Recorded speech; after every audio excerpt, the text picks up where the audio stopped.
Olá pessoal, sou o Marcelo gravando mais um vídeo aqui para o nosso canal do Jesus Redivivo no YouTube, na seção 100% Chico Xavier.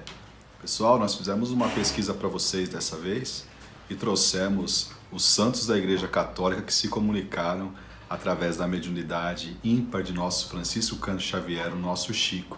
Vocês sabem quais são?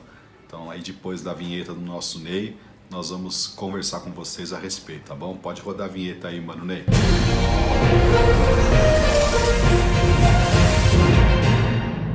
Então, pessoal, durante a trajetória mediúnica do nosso estimado Chico, de praticamente 75 anos de atividade junto aos espíritos nobres, não foram poucas as entidades luminosas que ele nos trouxe alguma palavra do mundo espiritual, né, através das suas mãos, operosas no bem, né?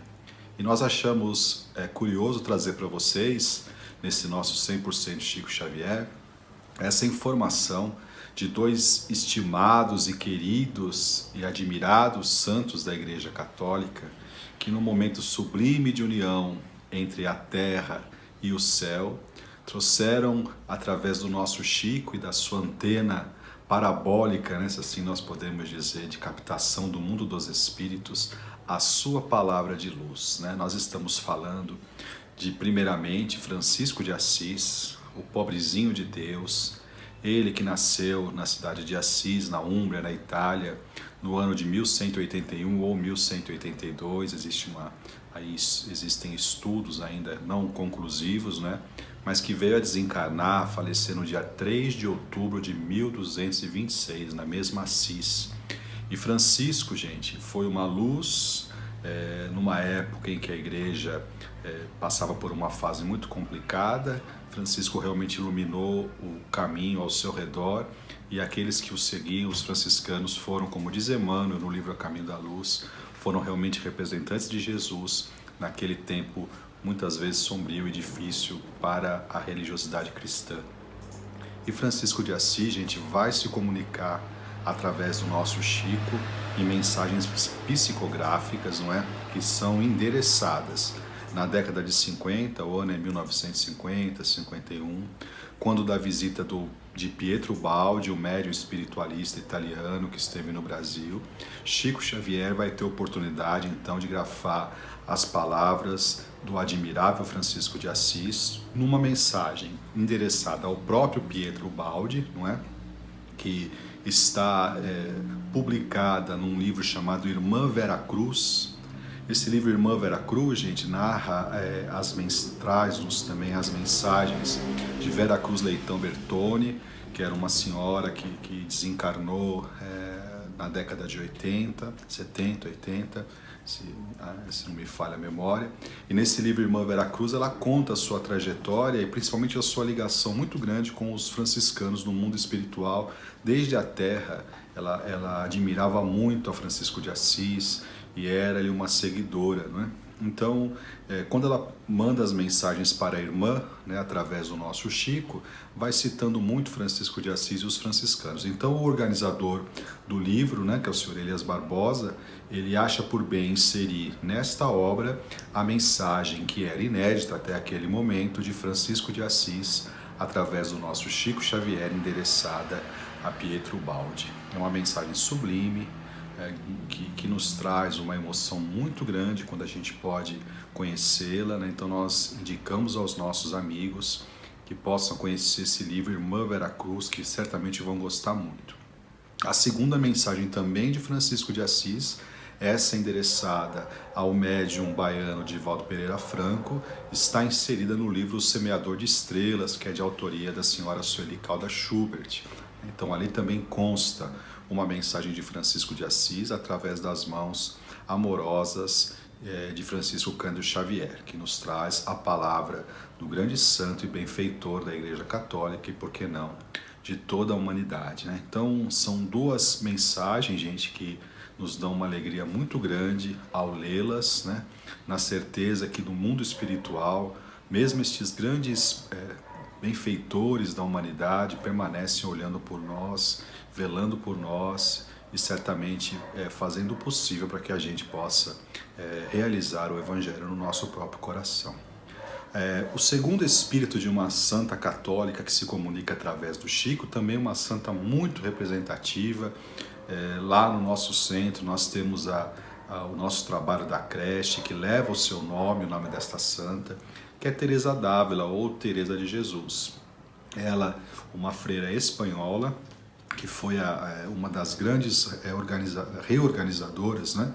Ela participou da reorganização da Ordem do Carmelo, né? Em moldes mais apropriados para o segmento do Evangelho de Jesus. Ela nasceu na Espanha no século XVI, não é? E lá também desencarnou, né? E realizou um trabalho memorável junto aos conventos das Carmelitas, não é? Então, a Ordem do Carmelo já era uma ordem muito antiga, ela foi uma reformadora da ordem, e aquelas que passaram a seguir esse novo molde são conhecidas como Carmelitas Descalças. Teresa, gente, tem um fato muito curioso, né? Ela é uma doutora da Igreja Católica, não é, uma das mulheres doutoras por conta dos seus escritos, que eram escritos muitas vezes aparentemente de uma forma até febril. Ela escrevia sem parar, o que nos dá até uma noção que talvez buscasse no mundo espiritual essas informações. Ela tem um livro maravilhoso que chama O Castelo da Alma, não é? Que fala a respeito da oração, dos níveis da oração. Castelo Interior, me desculpem, é o nome do livro. Maravilhoso, era uma mística, médium, observava o mundo espiritual, tinha contato com Jesus, não é? Com Maria, com espíritos nobres que ela podia visualizar. A vida de Teresa é realmente apaixonante. E considerada santa na Igreja Católica, ela também vai se manifestar através da mediunidade Chico Xavier. Também constam 2 mensagens, não é, de autoria de Teresa. Elas estão, uma no livro Falando a Terra, não é? Essa mensagem se chama Lembrete, vou até confirmar aqui para vocês. Isso mesmo, se chama Lembrete, né? Uma mensagem também muito linda. E a segunda, gente, é uma mensagem muito curiosa, chamada Palavras de Luz. Essa não foi pela psicografia do Chico, foi uma mensagem psicofônica, ou seja, o Chico falou, não é? Através da mediunidade da psicofonia. E nesse livro Instruções Psicofônicas, são gravações que eram feitas ainda na época, lógico, do gravador a fita, e após o final das reuniões da desobsessão das quais o Chico participava, ele muitas vezes, através da sua mediunidade psicofonia, ele trazia mensagens dos espíritos nobres ou mesmo testemunhos de espíritos que encontraram melhora no tratamento do grupo, que era o grupo Meimei de desobsessão. E numa dessas vezes, primeiramente através do Chico se manifesta o seu irmão José Xavier e pede para que as pessoas realmente enlacem o pensamento na prece, porque eles iriam receber a visita de um nobre espírito, de um espírito de alta hierarquia, né, os benfeitores estavam até adormecendo uma região cerebral do Chico. Ele falava como se fosse um processo à distância, realmente algo muito sublime. E aí os companheiros lá vão ouvir a mensagem titulada Palavras de Luz, da nossa admirável Teresa d'Ávila, né? Então, através da voz do Chico, e mensagem essa que também foi gravada, não é? Depois foi vertida para o papel, consta lá no livro Instruções Psicofônicas, tá? Então vejam só, gente, a mediunidade de Francisco Cândido Xavier, não é? A capacidade de buscar, de captar o pensamento de entidades sublimes, entidades por todos os títulos veneradas por todos nós, pela grande comunidade dos nossos companheiros da Igreja Católica e também por nós espíritas, né? Por serem missionários ao seu tempo da vontade do Cristo, né? Então está ali registrado. Ney, olha lá, vamos dar o nosso positivo, 100% Chico Xavier, está escrito nas obras, não é? Então, na obra Irmã Vera Cruz, no livro também da nossa confrade Sueli Calda Schubert, Semeador de Estrelas, e nos 2 livros da Lavra do Chico, não editados por espíritos diversos, Falando a Terra e Instruções Psicofônicas. O nosso querido Evandro nos recordou mais 2 situações, não é?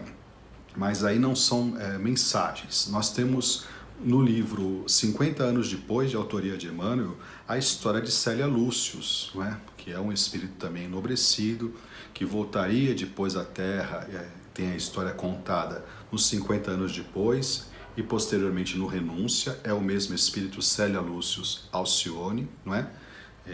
Um espírito iluminado. E houve uma pesquisa, gente, da parte do professor Clóvis Tavares, um homem, um amigo de Chico Xavier, da época de Pedro Leopoldo, lá de Campos, no Rio de Janeiro. E nessa pesquisa, que hoje também se tornou um livro, organizado pelo seu filho, Dr. Flávio Mussa Tavares, que se chama Célia Lúcius Santa Marina. O professor Clóvis encontrou, na narrativa de Emmanuel sobre a vida de Célia Lúcius, ele encontrou pontos de contato muito fortes que realmente apontam para a identidade daquela que é considerada santa na igreja, chamada Santa Marina, não é? Então, ao comparar as histórias, ele observou que se tratava da mesma pessoa. Emmanuel, realmente, na apresentação do livro 50 anos depois, nos fala que a história de Célia Lúcius estava registrada mesmo, não é? Nos anais da Igreja Católica e tal. Ele dá algumas pistas e o professor Clóvis ele amarra essas pontas, né? Então não há uma mensagem propriamente de Célia Lúcius, pelo menos não no material que a gente conhece, se bem que existe um material organizado pelo pessoal de Pedro Leopoldo, lá da família Joviano, não é? Onde existiam os evangelhos lá semanais dos quais o Chico participava, e não tenho certeza, mas creio que deve haver alguma coisa da parte de Célia, não é? Um registro, mas a história dela está narrada por Emmanuel de uma forma maravilhosa, um lindo livro que é os 50 anos depois, tá? Que então, conforme a pesquisa do professor Clóvis, aponta para a identidade daquela que é venerada na igreja como Santa Marina. Uma segunda situação, gente, também que vocês devem conhecer, o Chico tinha uma ligação muito grande com a Rainha Isabel de Aragão, a Santa Isabel dos nossos irmãos portugueses, não é? Aquela santa que transformou pão em rosa, vocês devem conhecer a história. Chico era muito ligado ao seu coração, ela lhe apareceu logo no começo da sua missão do Espiritismo, né, convidando a levar pães para as pessoas que precisavam lá em Pedro Leopoldo ainda, não é? É a veneranda Rainha de Portugal. E os nossos companheiros espíritas nos informam que a mesma Rainha Isabel, né, de Aragão, ela está identificada, ela aparece na obra, no best-seller espírita que é Nosso Lar, com o nome de veneranda, que é uma ministra lá da colônia Nosso Lar, um espírito campeão em serviço a Jesus, com mais de 1 milhão de bônus hora à época, né, na década de 40, já era um espírito valoroso e que inclusive, conta André Luiz, que era uma das únicas entidades em Nosso Lar que haviam visto Jesus nas esferas superiores, ela e o governador da colônia. Então, gente, aí não são diretamente mensagens, melhor dizendo, existem mensagens sim, porque veneranda ditou um livro através da mediunidade do Chico, então sim, nós podemos também dar o nosso ok, confirmando que a Rainha Santa Isabel de Aragão, né, de Portugal, também se comunica através da mediunidade do Chico, é verdade, agora nos ocorreu, não é? É que está com o pseudônimo de veneranda, não é? Mas se trata do mesmo espírito. Então é isso, gente, esses benfeitores espirituais se comunicaram conosco através da mediunidade missionária e admirável do nosso inesquecível e querido Chico. Então é aquela história, gente, na dúvida, busquem na fonte. A fonte tem sempre a água pura do ensinamento. Francisco Cândido Xavier é para nós aquele que traz as palavras de sabedoria e de luz. Jesus, Kardec e Chico Xavier, sempre com eles, sempre aprendendo, sempre buscando, certamente nós vamos crescer em direção à evolução. Muito obrigado, gente. Fiquem com Deus e até o nosso próximo vídeo 100% Chico Xavier. Valeu!